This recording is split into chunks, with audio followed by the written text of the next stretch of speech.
Thank you for joining. Can you hear on the Zoom? Yeah, all good? Thanks, Yossi. All right. Yeah. Okay. Okay, Parsha Behar Bechukosai, indeed. What I'd like to look at is we entitled the Shiur tonight, A Learning from the Land, trying to understand critical themes of the Parsha, and particularly those that are focused on Eretz Yisrael. And therefore, we will focus on, certainly initially, on Shemitah. We'll also hopefully get on to Yovel as well. Rashi, the first Rashi on the Parsha is one of obviously the most famous Rashis, I would say, on the Torah. Rashi asked the question of why it begins Behar Sinai. I'm all familiar with the Rashi, but I think it's worth seeing this Rashi again, and certainly seeing the whole Rashi inside, as hopefully will become clear. Rashi says, Har Sinai, what is the connection between Shemitah and Har Sinai? Why does the Parsha begin, Vaydaber Hashem al Moshe Behar Sinai Lemor, and then go on to say, Ki Sovayol Haaretz, V'Shav Sa'aretz, etc. Every mitzvah was given at Har Sinai. What is the specific setup of Shemitah that the Har Sinai needs to be emphasized? Says Rashi, when it comes to Shemitah, it's a comparison between Shemitah and other mitzvahs. Ma Shemitah nemru klolesel protosel v'diktukel misinai.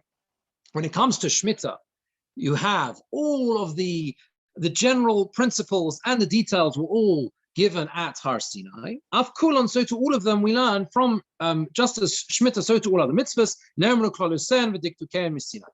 All of their general principles, all of the details, everything was given at Har Sinai. Rashi is quoting in Medrash and Toras Chaim, the idea being that we simply learn from Shemitah to all the other mitzvahs in the Torah. And then Rashi goes on to give an explanation. Venerally, says, it seems to me, Shekach Pirusha. This is the explanation.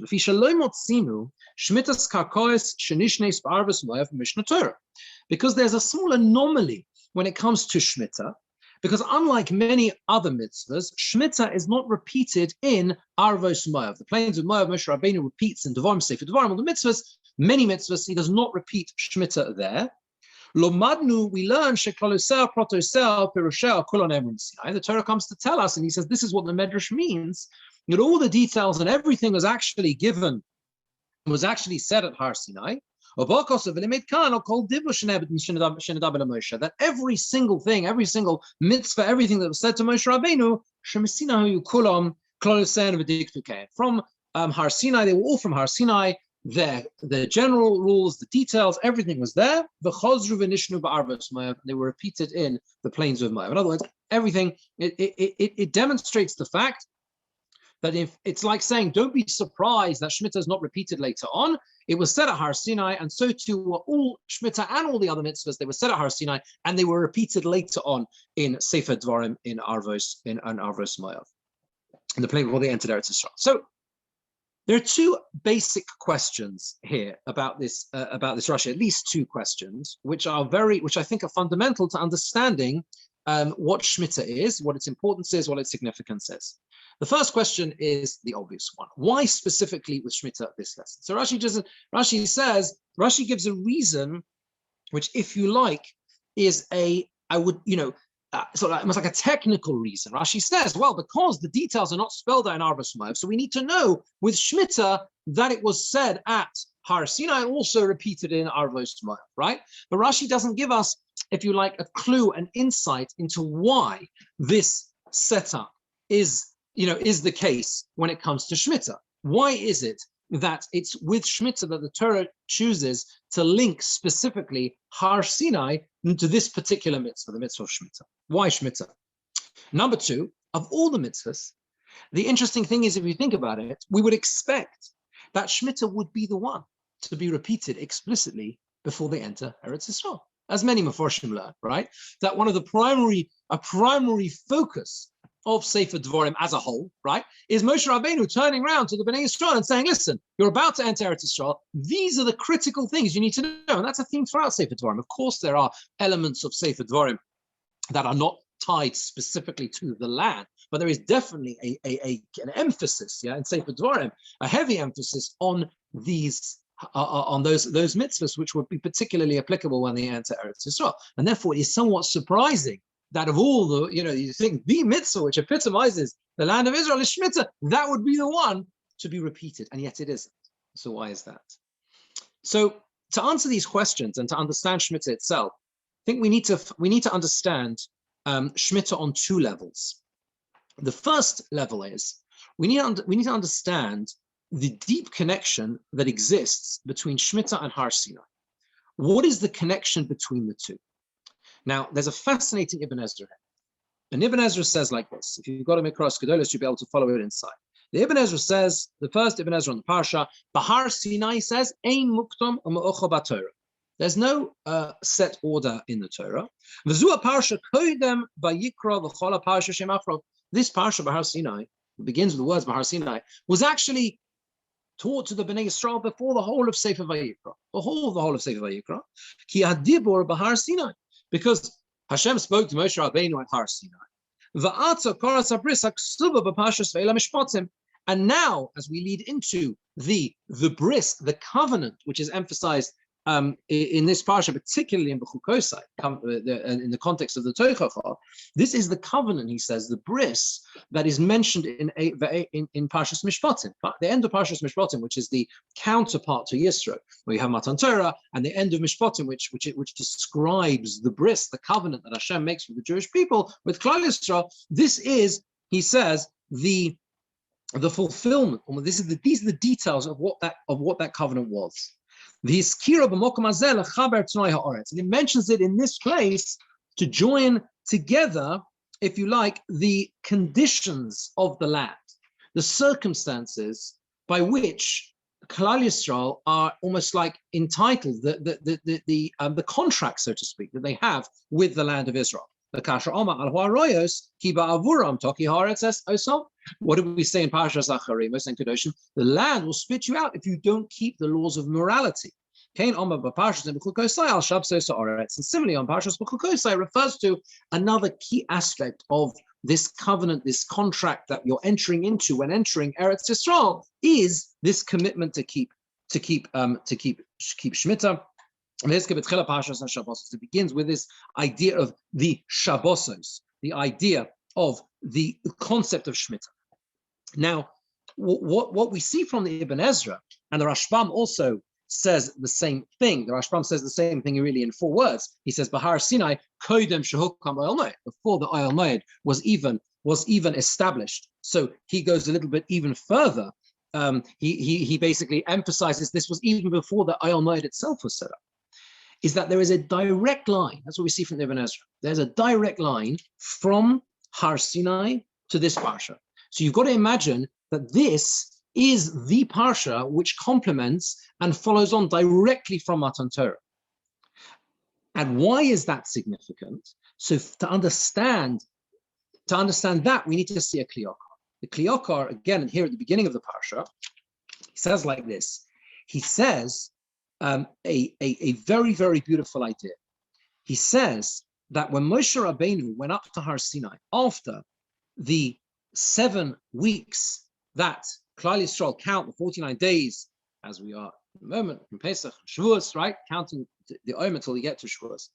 Niskadish Osi says, oh so hard. The mountain itself was sanctified. What happens? What does the Torah say? On the 50th day, when the Torah is given, Har Sinai has this status, lo sigar bayod. You're not allowed to go close to the mountain. The whole thing is fenced off. It's put away. You're not allowed to plow. There's nothing sowing on it. Stay away from it. And he says, and that was also the time of the shofar being blown, the Mashiachas Hayovel, to proclaim the freedom of Klal Yisrael, so to speak, right? They're achieving that moment of real freedom because they're being given the Torah at that point. But also Zman, he says, at that very moment, Hashem told Moshe, Inyan Hashmita v'Hayovel, the topics of Shemitah and Yovel. So about halfway through the first paragraph in the Kliyokar, Loma means to say, in the count of 7 years, and the count of 49 years, to get to Yovel, I'm going to give this same level of Kedusha to all of Eretz Yisrael, It's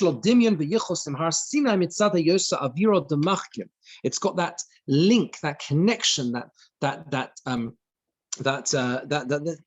connection with Har Sinai, in the sense that it is we call Eretz Yisrael as the Avira Demachkim, the air of Eretz Yisrael itself causes a person to be wise. The Ein Torah Keteras Eretz Yisrael, and that there's no Torah like the Torah of Eretz Yisrael and Har Sinai. And therefore, he says, that is why you have this link between Shemitah and Har Sinai. And what therefore we have here, putting together this Ibn Ezra and the Kli Yakar, is what Shemitah is. Number one, it represents Kedusha B'Mokom, a Kedusha in place. The first Kedusha in place, the first time in the Torah where you have, or is it the first time? That's not entirely accurate, because of course you have Har Moriah before, but certainly Har Sinai is emphasized, right, as a place of Kedusha that exists in a place. And what Shemitah represents is Kedusha in a place that is like, it is the same level, is that connection to Har Sinai in terms of Kedusha that exists in a particular mokum. It preserves that atmosphere of Har Sinai. So that's the first level. That's the first idea in terms of what Shemitah achieves.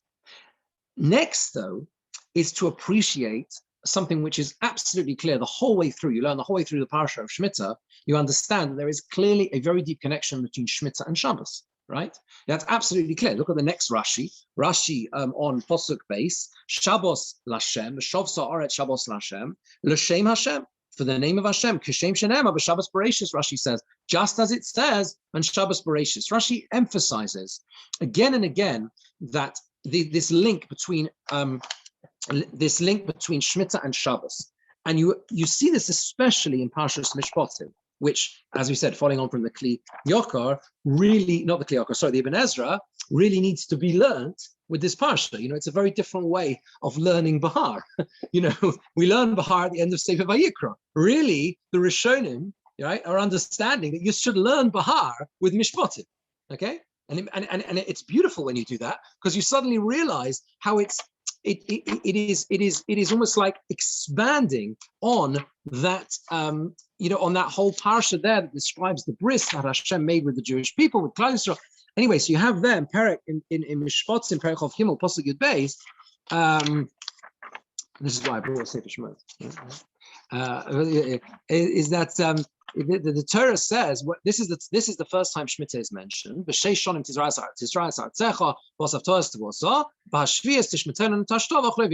seventh year, you have to rest the land. Everyone can eat, etc., etc. And then Pasuk Yud Beis, 6 days. Right? 6 days you work. There's that emphasis in those psukim on the fact that everyone rests on Shabbos. The avodim, the servants, everyone. Everyone, whoever they are, everyone rests on Shabbos. Right? And Rashi there says that it's coming to tell you that even in Shemitah, you don't lose Shabbos Bereshis, right? That's what Rashi says in Mishpatim, right? After Shana Hashvias, even in the 7th year, you don't, that's what the Torah is emphasizing. You don't uproot Shabbos Bereshis mim koima, from its place, right? That's why the Torah has to say it. But when you see it like that, you understand that there is this link, this intrinsic connection between Shemitah and between Shemitah and Shabbos. And others who discuss this, Tzolak HaKohen talks about it. The idea, therefore, here is another piece of the puzzle in terms of understanding Shemitah. We've explained how Shemitah represents the Kedusha of Har Sinai, it's Kedusha in place. But Shemitah is also the epitome, if you like, of Kedusha in time. Yes, it's Kedusha in place, but it's also Kedusha in time. Shemitah is like Shabbos. It's Kviyah, what we call Kviyah v'Kaima. It's fixed. You don't have to do anything. You arrive at the 7th year, it's always there. The 7th year is Shemitah, right? That's how it is. The 7th year you get there is Shemitah. Just like the 7th day of the week is always Shabbos, the 7th year is Shemitah. It has that level of Kedusha in time like Shabbos. So what you see is that Shemitah brings together these two elements. It brings together the Kedusha b'Mokom and the Kedusha b'Zman, sanctity in time and sanctity in place. But it also goes further than this, okay? Because the Kliyoko continues to ask the basic and obvious question: why is there a mitzvah of Shemitah? What is the reason for it? What is the reason for it? And the reason why this is a significant question is because, the way the Kliyoko approaches it is he firstly presents two different opinions in the Rishonim as to the reason for Shemitah. He says the Rambam says in Moreh Nevuchim is so that Shetishbo Sa'aretz Kedei Shetosif Teis Kechol Israel, the land should rest so that it can give its strength in order to provide future crops. Right? Basic practical reason as to why it's this. And he says many Rabbim Cholkim Olav, many disagree with the Rambam. Why? Because he says if the Torah was the concern of the Torah was that the land should rest, so why should there be a golus on Shemitah Sa'aretz? Yeah, in other words, you see from the Tochacha there were these terrible punishments which could come through not keeping Shemitah, which came because they didn't keep Shemitah, right? Why should that be? Why should it be they should? He says, why should they be exiled from the land on account of that? He said, really, the punishment should be that the land shouldn't give forth the crops. What is it? Why would that be specifically exiled? Why so much? Also, he says that why would it be termed Shabbos Lashem? It's really Shabbos La'aretz, to give the land a break, right? So it's why is it? What is that? How it's difficult, he says, to understand that. He brings the Baal Ha'akedah, who says that the Sefer HaKedah says like this, that his Rabbi Yitzchak Aroma, he gives another reason. He says the reason is L'zeicher Chidush Ha'olam, to remember that Hashem created the world, right? To remember the days of the world. It was the same idea, effectively, of Shabbos. But the problem, he says, is that why is that needed in addition to Shabbos? You have Shabbos every week, every single. If it's exactly the same message as Shabbos, then it doesn't really add anything. So why, how can you? That's also difficult to understand, right? If already he says, he's got lovely phrases. If you haven't got the message from Shabbos one day in every 7, right? Shemitah is not going to help you every 7 years. If you haven't got the message that Hashem created the world, right, from every 7th day, you're not going to get it from the 7th year, right? That's the problem, right? That's what he says. So this says the Kliyaka like this. It's to answer all of these questions. He says that the reason, I'm just sort of paraphrasing of what he says. Huh? Yeah, so he says like this, exactly. He says, the purpose and the function is to enshrine, to develop within the Bnei Yisrael, within Klal Yisrael, that sense of emunah, of faith and betochen and trust in Hashem. Because Hashem the concern is, specifically when they come into Eretz Yisrael, they'll get involved in working the land, everything that needs to be done, in the natural way that leads a person to think, I can do it myself, it's all me, it's nothing to do with Hashem, it's just myself. Specifically, when you get into your own place and you're settled and you're developing and you're working the land and everything is going well, that's the danger when you say it's all down to me. And therefore, Hashem takes the Jewish people, Klal Yisrael, completely out of the natural order, and puts in place a system which is basically dependent on miracles. The idea that the crops will last all of those years throughout, from the 6th all the way through to the through the 8th year until you can harvest those crops. The whole thing is a miraculous system. It is he says it's a nes b'soich nes. He goes on to describe it in detail. We don't have time to see it. You can look at it. So it's a whole beautiful piece. He goes through the whole thing, and he says, therefore, based on this, you can understand why they were liable to exile, to golus, because of Shemitah. Why? Because it's the fundamentals. Through not keeping Shemitah, it demonstrated that they didn't have that faith. They didn't have that emunah in Hashem. They didn't rely on His Yeshua. He brings a pasuk in Yirmiyahu Parakeh pasuk Aleph. Beautiful pasuk. Pasuk says, "Shoytudu b'chutzos Yerushalayim." Wander around. So Hashem says, wander around through the streets of Yerushalayim, udu'u, and know and see, im yesh ish mevakesh emunah. If there's anyone in Yerushalayim, this is Yirmiyahu, right? The nevuah about the Churban, he's saying, if there's anyone who is mevakesh emunah, if anyone is just looking for emunah, searching, yesh ish mevakesh emunah, someone's looking for emunah, trying to find ways to develop emunah. Doesn't mean they've got that, but they've got ways. They're on a pathway towards emunah. It's an incredible pasuk. Then Hashem says, "Ve'eslachla." and I'll forgive it. Yeah. He says, the Novi says, I'm walking around. I don't see, and they're not keeping Shemitah. I don't see anyone living that sense of Mavakesh Emunah, searching for Emunah, and that's why they had this terrible result. So it comes out according to this, that what does Shemitah achieve? Shemitah is the basis of every other mitzvah, because the emunah that Shemitah generates, right? The idea that it's not kochi va'otzim yodi, it's not my strength and what I achieve and what I do, but it's all based on the bracha of Hashem.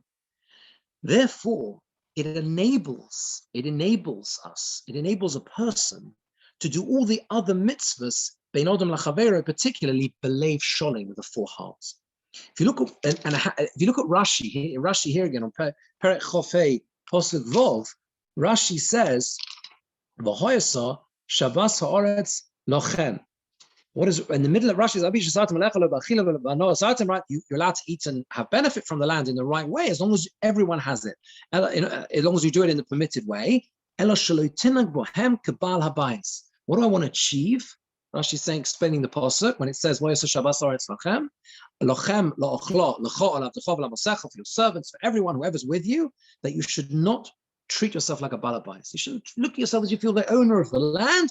Ela hakol yushovim bo. Everyone should be equal in the land. That is what Shemitah is designed to achieve. And when we realize that Hashem is in control, through being able to give to others belev sholem, with that full heart, okay, then what happens is our mitzvahs being odom lachavera, how we treat others, the mitzvahs that we do to others are done in the best possible way, because we realize that I'm not holding back as if it's mine. It's not mine. Hashem, whatever brachas I have, Hashem has given me, and that's why I want to share it. That's why I want to share it with others. It's a genuine feeling of we're all equal here. It's my responsibility. It's not that I'm the owner. It's that my responsibility is to share it with others to the best of our ability. And then also, of course, the mitzvahs which have been odom la'mokim flow from there as well. The mitzvahs all the mitzvahs that we do as well. There is no sense, if you like, of begrudging that time or resentment that we're devoting to mitzvahs, because we understand that we have that level of emunah and bitachon, and we understand that is how Hashem wants us to live our lives. So with this, we can understand, I think, why and how Shemitah teaches this lesson of why it is that we say Ma'in and Shemitah Eitz Har Sinai. Why is it specifically that Shemitah is the mitzvah which teaches, right, that all of the details, every little point and everything was given at Har Sinai and also repeated later on before they entered Eretz Yisrael, right? Because it is the mitzvah which gives the basis for all other mitzvahs. It is the basis of emunah. Without that level of emunah and trust in Hashem, then you don't have a basis for any other mitzvah. So that's why Shemitah teaches you this. It's the fundamental basis of everything else.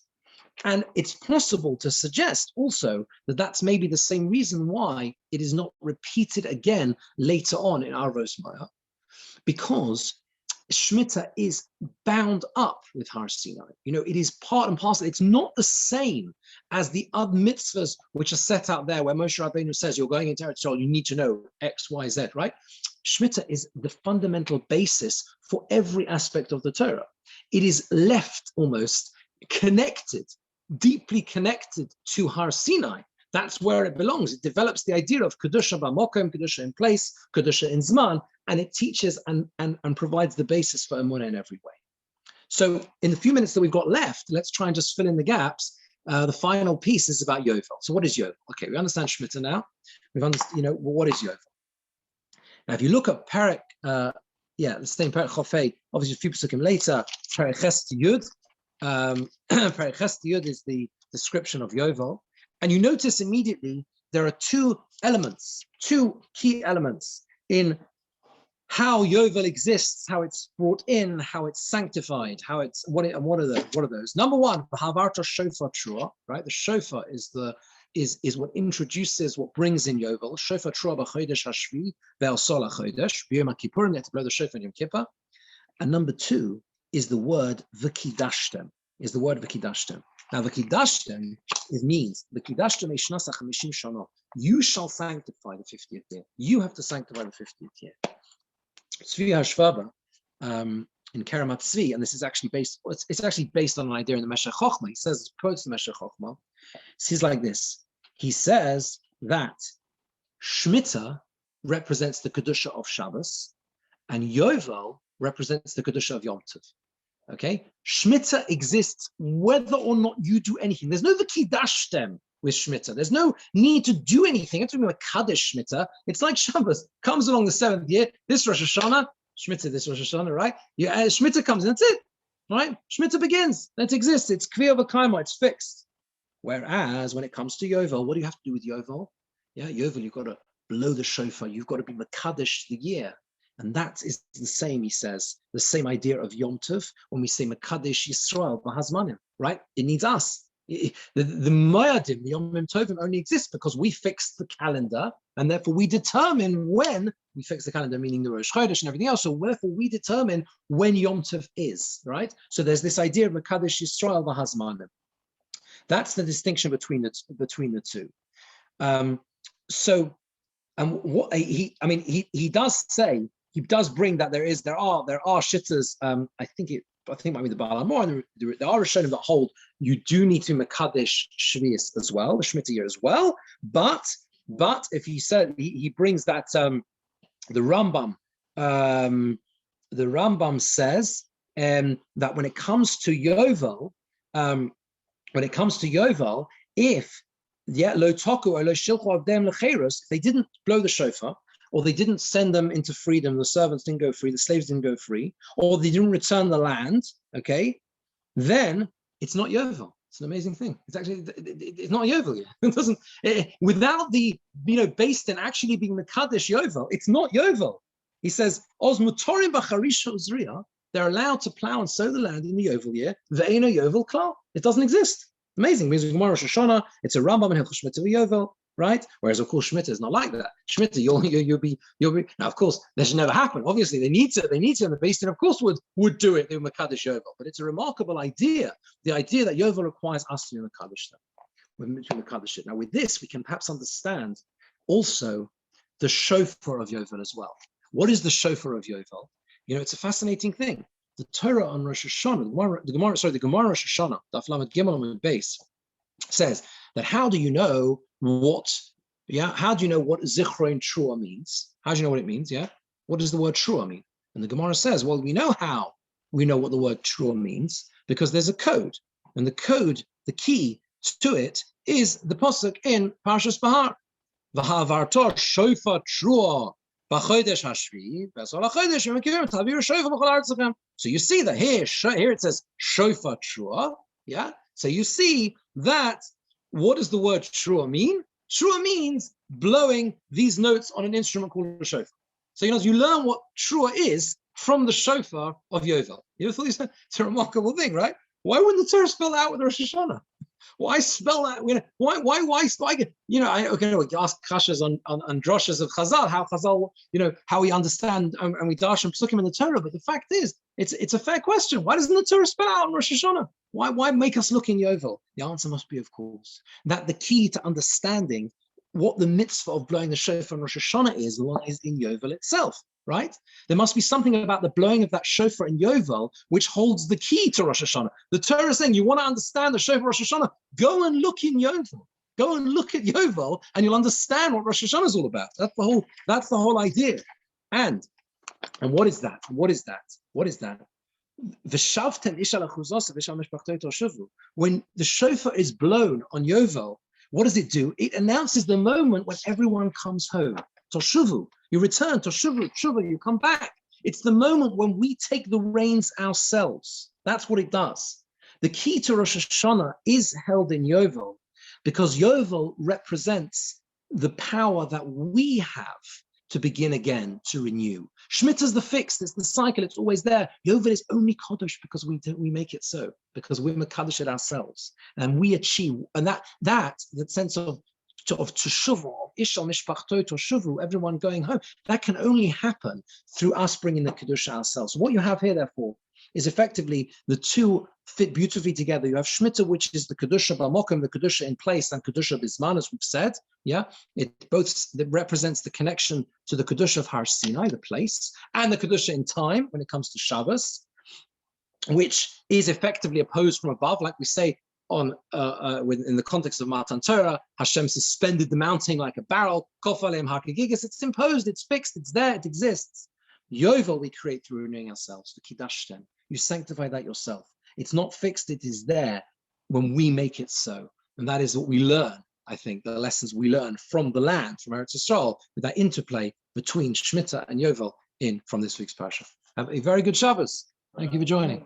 Shkoyach, beautiful. Thank you very much indeed, Rabbi. Okay, Shkoyach, thank you for joining. Take care. Have a good Shabbos. Thank you, Shabbos. Pleasure. Good Thank Shabbos.